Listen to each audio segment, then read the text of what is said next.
Well, I thank everyone for joining the call. I am going to go on mute so we can get started. I'm sorry, I'm going to mute everyone else so we can get started. And then at the end of the call, I will I will be unmuting everyone in case there are any questions or comments or anything like that. Okay. Sound good? All right. All right. So thank you, everyone, for joining tonight's call. For those of you who have been following, this is my last call in my pre-launch to Your Productive Biz. So I have started Your Productive Biz starting in January, but I haven't officially launched like my grand opening launch. I've just been making sure that I get my following up and let people know that I've switched over to a new company. And so I will be launching officially March 6th.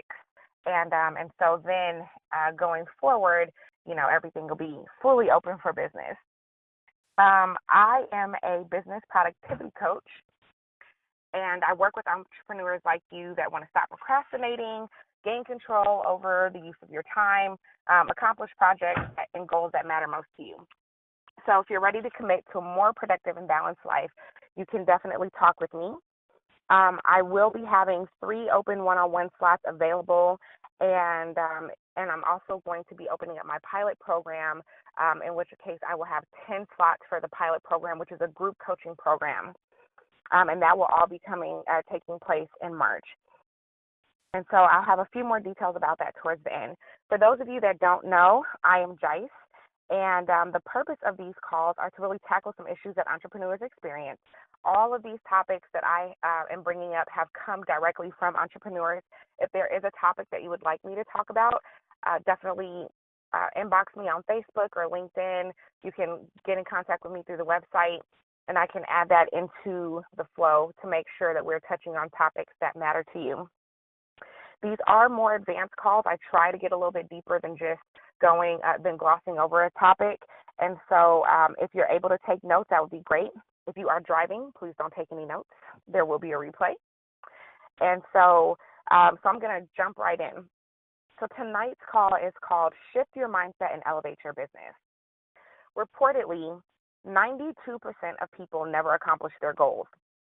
This number includes entrepreneurs, executives, and other high-impact, high-level decision makers. And so when we talk about people not accomplishing their goals, a lot of times the first thing we're thinking about is someone who, they're not on top of their game. They're not doing it. But that's not really true. 92% of all people across the board. And so this is people who are in high levels. This is people who have their own businesses. These are people who are doing big things. They're not always doing the things that they want to be doing. They're not accomplishing their own personal goals. And so that probably includes many of you on this call tonight. The good news is you don't always have to be stuck in this cycle of not reaching your goals. Mindset plays a very important and key role in your success. There are many studies that show, regardless of the industry that you're in, that successful people share similar mindsets. So before we get into the 3 key topics of what I want to talk about tonight, I want to get into a little bit about what those mindsets are, some common mindsets that are shared between leaders and business owners and successful people, no matter the industry. The first one I want to talk about is growth, a growth mindset. A growth mindset is probably one of the most important mindsets you can have.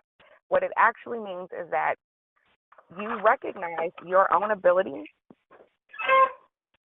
I don't know how we have someone who's not muted. Give me 1 second here. Okay, I'm sorry about that. In a growth mindset, you recognize your own ability to expand on your intellect, improve your skills, or your character, or overcome obstacles. You believe that you have the ability, if you try, if you put your mind to it, to pretty much accomplish or learn whatever it is that you want. The difference between a growth mindset and a fixed mindset is that oftentimes people who have a fixed mindset believe that they're only good at what they're already good at, or that their skills are just born to them or natural to them, and that's it. A growth mindset says if I put my mind to it, I can figure it out, I can learn it, I can increase my skill set. So having a growth mindset is really key to people who are successful. The next one I'll talk about is the idea that there is no end to their journey. So successful people realize that they must continue to learn. There is no final destination. There's no place that they arrive and that's it. They continue to learn and grow. And you'll see this in some big names like a Warren Buffett, who is, much older. I believe Warren Buffett is in his 80s. And if you were to hear any recent interview, he still talks about the things that he's learning. The idea that you are to always be continuously learning. Another mindset is the acceptance of flaws and shortcomings. And I think this is really key because this goes back to the idea that there is no end to the journey. And so you have to be able to accept when things fall short of your expectations or are not as perfect as you want them to be. But in mindsets of successful people, they definitely recognize that there are flaws, that there are shortcomings, and they accept that as part of who they are, and they accept that as part of their journey, and they're okay with those things. It's not that they live in that, idea of failure or shortcoming. They just recognize that it's a part of life, and they recognize that's who they are, and they are comfortable in that place because they're going to continue to grow and learn out of that. Another one is called risk tolerance. This is another mindset. Risk tolerance is your ability to put yourself in a situation that is not guaranteed or to take a risk. And so when we're looking at people who are successful, they definitely have their risk is taken, they have a calculated risk. That's what I'm trying to say. A calculated risk. So what that means is that they're doing their research and they have an understanding of what it is that they are risking, what the possible rewards are. They weigh that out, and then they are able to take action in that. And oftentimes we see with people who are not as successful as they want to be is that they're not willing to take any risk. They're looking for guarantees. And in that way, that really can hinder their success. And so the last one that I'll talk about before moving on is the mindset of gratitude. I think this is an important one. Being thankful. You will rarely see a successful person who doesn't exemplify some level of gratitude. They understand that concept, that they are very thankful for what they have, thankful for their abilities, and so on and so forth. It's in particular, oftentimes in people who are self-made. Sometimes when you see inherent wealth, that you don't always see that same type of gratitude, but people who have worked really hard to get where they are, they have a very big spirit of attitude. So maybe you exemplify some of these, commonly held mindsets. Maybe you don't. Maybe you weren't even aware that you should have them, and that's okay. But it's important to note that one of the fastest changes that you can make to increase your results is one of your mind. It's the way that you think. That is the fastest way to be able to change your results.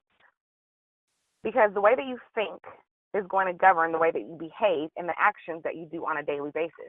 And in particular, actions that you probably don't even think about. I mentioned that gratitude thing. You'll find a lot of times successful people don't have to think about gratitude. They don't have to think about being thankful. They are. They're very grateful, period. And so when you begin to shift your mindset, your actions will kind of change. And over time, as that habit builds, you'll do these things without even thinking about them. And so we get the phrase, change your mindset, change your life. And that's absolutely true. So today we're going to cover why motivation and willpower aren't enough to propel you to success, the number one thing to do to shift your mindset, and we'll talk about 5 thoughts and actions you must take to shift your mindset. So let's start with motivation and willpower.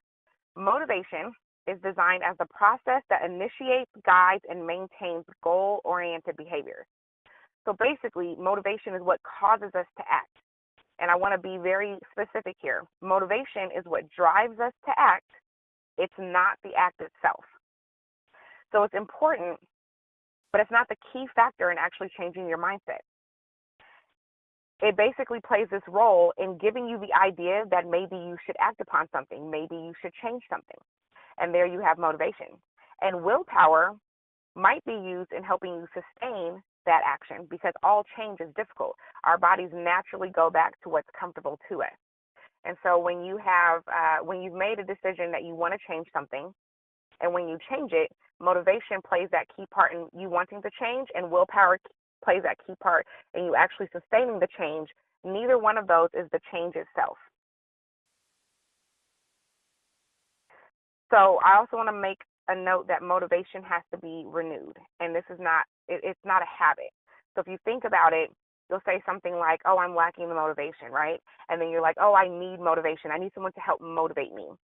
Even if you feel yourself motivated, you'll say, "I need to spend some time. I need to meditate for a minute. I need to get my motivation back."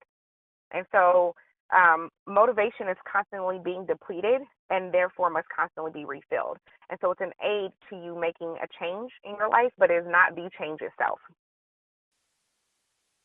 So I'm going to move on to talk about the number one thing that you can do to shift your mindset.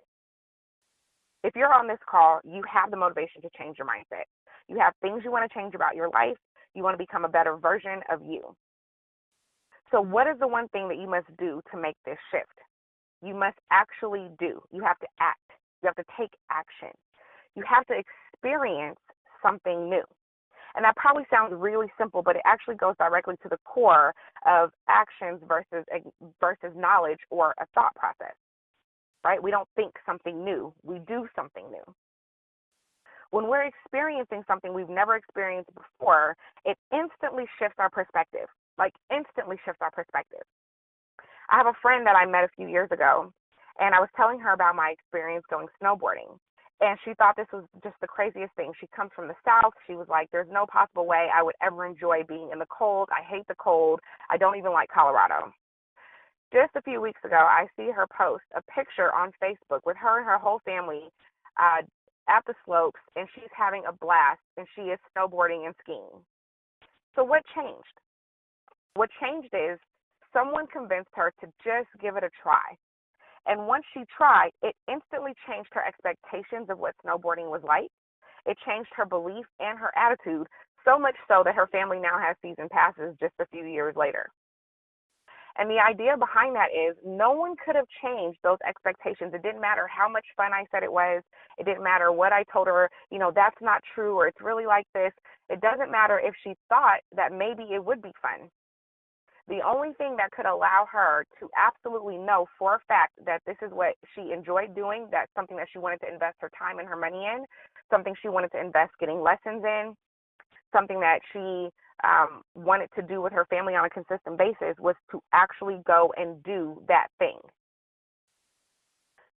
This literally causes an instant effect. And so even if you think about it, let's say you want to run a marathon. The thought of running a marathon is different than the preparation for running a marathon. And the preparation from running a marathon is different than actually doing it and coming through the finish line. Once you've done that, you can never go back to that same perspective. Whether you like it or you don't like it, whether it was for you or it wasn't for you, you can never go back to the initial perspective of what you have. It will definitely change something about how you see whatever that activity or that thought is instantly. So remember, you cannot think yourself different. You must do something different. So now I'm going to move on into the 5 thoughts and actions that you must take to shift your mindset. Number 5, realize your mindset needs adjusting. I think that's important. Here is the time to really, really be honest with yourself. Have real pillow talk with yourself. Do you regularly focus on what's wrong? Do you remember your failures but not your wins? Do you find yourself upset when your expectations are not met? Do you get into a lot of conflict with friends, family, or in particular in business, do you get into a lot of conflict with clients?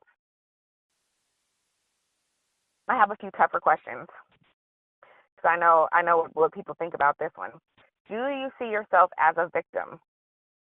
Now, most people answer no. But if your shortcomings are always the result of someone else, right? It's not that this event failed because I didn't properly plan. This event failed because that person didn't come through. This client didn't go well because they were difficult to deal with. This thing didn't happen because of that person. If the reason for your shortcomings and your failure is always the result of someone else, you have a victim mentality. And it's very super important for you to acknowledge this and come to grips with it, because you can't fix what you don't acknowledge. So realize that you need to adjust your mindset. I have another one. You find yourself always in the mix of someone else's drama, right? You always say, oh, I'm just trying to help them. That's why I need to know. So you're always in the latest scoop of something that doesn't have anything to do with you. But then you then you wonder why your business isn't moving the way that you want it to. So maybe there's some adjustments there that you need. Number 4, take responsibility. We are often quick to take responsibility when things go well. Something happens that's really good. You're like, yeah, I did that. I was a part of that. I made that happen, right? You might even take responsibility away from someone else. Well, they said they did this, but really on the back end, it was me. I did that. But what happens when things aren't going so well, right? Then we're really quick to shift responsibility away from us. It really wasn't me that did this. It was that person. That mindset is very problematic, and successful people take responsibility for their actions or their inactions. And I'm going to point this one out. Successful people take responsibility for their reactions. So I want you to think on that a moment. When something or someone isn't holding up to your expectations, does this upset you? How do you react? Are you in control of your reaction? And are you able to focus quickly on finding a solution or the best possible outcome? Or do you let that person or that situation suck all the energy and focus away from the entire day? Right? Something happened to you at 10 o'clock in the morning, 6 o'clock in the afternoon, you're still talking about it. You're still upset about it. You haven't been able to focus or get anything done. So are you taking responsibility for your reaction to something? So you have to take responsibility. Number 3, realize that failure is not a bad word. This is why I actually try not to use too many celebrities in my examples, because sometimes we get caught up in hearing how someone has overcome a trial or a really tough time in their life, but we really can't put that into perspective. I often think about Tyler Perry's story. For those of you that don't know, Tyler Perry, multimillionaire at this point, he produces films and sitcoms and plays. He has his own studio now in Atlanta, right? And so Tyler Perry, if you listen to his story, he talks about the time when he was so poor and so broke on his dream to produce these plays that he was sleeping in his car. And we're like, man, that's amazing. He really pulled through. He's awesome. He's great. But here's the reality. Are you willing to sleep in your car? Is your dream going to cost you everything you got, to the point that you'd be homeless? Do we really, really have a solid understanding that our journey is going to be full of turns and setbacks and victories? Sometimes small victories, sometimes big, sometimes small setbacks, sometimes really large ones. And I think we know that mentally, like we can say we know that it's not a straight journey. It's not going to just be uphill to success. We know that there are peaks and valleys, the typical talk. On the road to success, there's peaks and valleys, right? But when we're in a valley, how many times do you actually attach that failure to yourself as though it's a part of your self-worth, as though it is directly attached to your ability or your self-worth? When you have a failure, does it rock your confidence? Do you now believe that you can't do it? So then the question becomes, do you really believe that there are peaks and valleys? Or do you believe that there are only valleys and you've just fallen into a peak, and therefore there's something wrong with you? So we have to understand and we have to be able to see our failure as a necessary part of the process to succeed. Failure provides perspective. Failure provides experience. So we're going to touch on failure a little bit more in next month's call. So definitely stay in touch with us about that. But I will touch on failure in next month's call, because I think that this is important for us to really have a grasp of. We allow failures to impact our confidence, and that really slows down our growth. But when we are able to see shortcomings as a part of the process of success, when we understand that if we fall down 10 times, we have to get up 11, then we can really see and understand that failure is not an absolute. All right, so I'm going to move on to number 2. You got to change your crew. A part of changing your mindset starts with changing who you are around. You cannot hang around the same people and expect your ideas, your mindset, or your habits to change. Those people will not let you. They simply won't. We all like to think that we are above the norms of human nature, but the reality of this is the biggest cheerleaders are often not in our circle. They're not our friends and family, usually. I'm going to say usually. If you have supportive friends and family, you are a rarity. Usually, our cheerleaders are not our circle of friends and family. Matter of fact, our friends and family are oftentimes our biggest distractions, our biggest doubters, and our biggest haters. They don't understand. They remember you from way back when, and they can't see how you're going to achieve X, Y, Z, knowing your past, knowing your shortcomings, knowing all your mistakes. They know all your dirt, know where all the skeletons are buried. They are the people who least respect your time and your boundaries. And so when we're hanging around with those same people, we cannot expect to have change in our life. They're just not going to let us. And even if this isn't you, like I said, even if your friends and family are incredibly supportive, consider that maybe they're not the ones who can actually help you propel yourself to the next level. Even if they mean well, are they the ones who can help you actually move your business forward? Now, I'm not suggesting that you toss anybody aside. I'm not suggesting that you stop, loving on people. But be intentional about finding people to be around that are doing better than you in at least one key area you desire to grow in.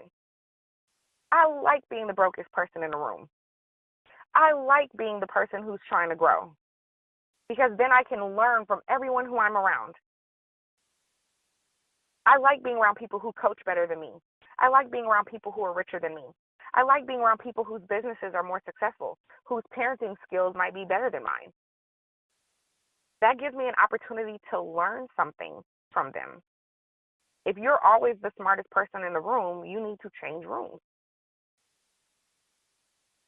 All right, and the last one is going to be, number 1, is to change your input. What are you feeding yourself every day? Are you keeping CNN playing in the background? Are you watching 45? I refuse to acknowledge that, or we'll just call him 45. Are you watching 45 and all the madness that's encompassing our news media, like 24 hours a day, 7 days a week? Maybe you're only listening to music, and there's nothing wrong with listening to music. But is music feeding your desire to grow? You should be reading in your field or on professional development. You should be taking classes, listening to vlogs, reading studies that can help you improve your craft or your business acumen. These are things that you need to be doing on a daily basis. So what are you putting into your system? What are you putting into your mind? What are you putting into your energy on a daily basis? Take the time every single day to feed your passion in your business. And if you do right now, if you're honest with yourself again, if you do take in a lot of news and trash, reduce it, like immediately, like tonight. Tonight, when we're talking about action, when we're talking about doing, tonight, you can find a video on YouTube that you can listen to first thing in the morning. You can find a book on your craft or your industry. If you spend a lot of time in the car, get on audio. What is it? Audible. Get on Audible. In my meditation or my morning routine, every morning I try and read for about 15 to 20 minutes. I'm reading on a biography on someone I'm interested in. I'm reading on either specifically in my field, or I'm reading up on professional development. Right now I'm reading a book called Wonder Woman, all about women entrepreneurs and how we're changing the scope of business across the country, right? And if I'm not reading, oftentimes in my background, I have motivational videos that are running. And so in my replay, I'll drop a couple of links to some of my favorite podcasts that you can listen to. But if you're not listening to something, find something tonight that you can start first thing tomorrow or even tonight to listen to. All right, so I'm going to recap. The five mindsets or things that you should be addressing are realizing that your mindset needs addressing, that you need to take responsibility, realize that failure is not a bad word, change your crew, and change your input. These take action. These are not thought. You need to put them into action today so that you can begin to make immediate and automatic shift in your mindset by experiencing the change. So I'm going to close on this. Your mindset is one of the greatest tools to your success that you can have. You must work on your mindset every single day.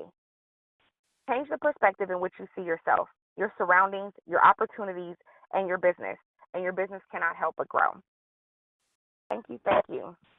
All right. So thank you, everyone, for joining tonight's call. March 21st is going to be the next call. And as I mentioned, we will talk more in depth about failure. So it's definitely a call that you want to be a part of. If this call was helpful, please tell another business owner. And again, I am preparing for my official launch and grand opening on March the 6th. So if you are interested in either one-on-one coaching with me and or becoming a part of my group coaching session, which will be a pilot program that will be launching first before the full program comes out later on in the year, please let me know. As for my grand opening, because this is a virtual business, the grand opening will be a live stream free webinar that will be designed to help you with 3 major productivity hacks. So just keep that in mind. I will be putting out more information. If you'd like to join my mailing list, you can do that right from online. You can sign up, and that way you'll have a notice when this free live stream will be going out. And so again, this webinar is designed to help you with 3 major productivity hacks. In the meantime, I am officially open for complimentary discovery sessions. You can schedule a one-on-one with me on my website. Directly on there, you can schedule. My current schedule is up there. So again, I really hope that tonight's call was helpful. I appreciate everyone who took the time to join tonight, and I will talk to you all again March 21st.